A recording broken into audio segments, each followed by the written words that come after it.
In a small village, there lived two boys who were the best of friends. One was 6 years old, the other 10. They played together, ate together, and did almost everything as a team. One sunny afternoon, they ran out of the village, chasing each other with carefree laughter. "You can't catch me," the older boy teased, darting ahead. "Oh yes, I can," the younger one shouted back, laughing as he sped up. Amid their playful chase, the older boy failed to notice a deep well hidden behind some bushes. Before he could stop, his foot slipped, and he fell straight in. "Help! I can't swim!"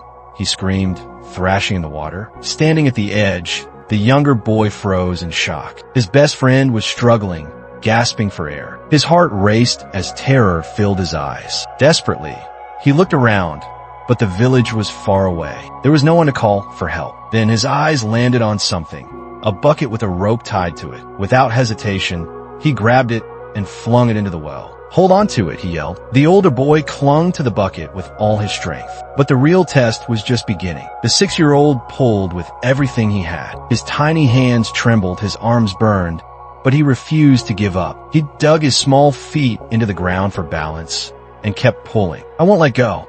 I won't let go," he repeated to himself. The rope slipped slightly, sweat dripped down his brow, and his heart pounded like a drum. Still, he kept going. With one final heave, he dragged his friend out of the well. Both boys collapsed on the ground, panting and trembling. Then, they looked at each other and burst into tears. Hugging tightly, they couldn't believe what had just happened. "You saved me," the older boy whispered, his voice shaky. "Of course I did. Who else would I play with if you were gone?"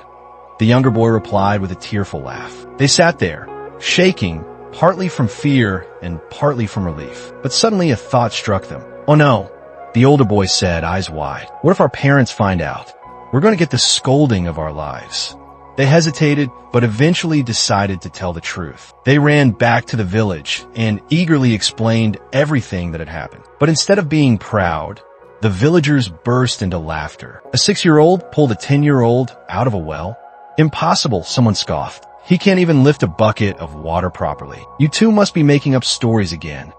The boys were crushed. No one believed them, except for one man. Uncle Frederick, the wisest elder in the village, stepped forward. He listened carefully and then smiled. "The question is not how he did it," Uncle Frederick said. "The real question is why he could do it." The crowd fell silent. In that moment, the elder continued. There was no one around to tell him that he couldn't do it. No one to say, "You're too small," or "You're too weak." Not even himself. The villagers realized the truth. The boy had no idea he wasn't supposed to be strong enough, so he simply became strong enough. Moral of the story: the only limits we have are the ones we believe in. When no one tells you that you can't do something, you'll find a way to do it. Doubt makes us weak, but belief makes us strong. So, believe in yourself. When no one tells you that you can't, you'll discover that you can.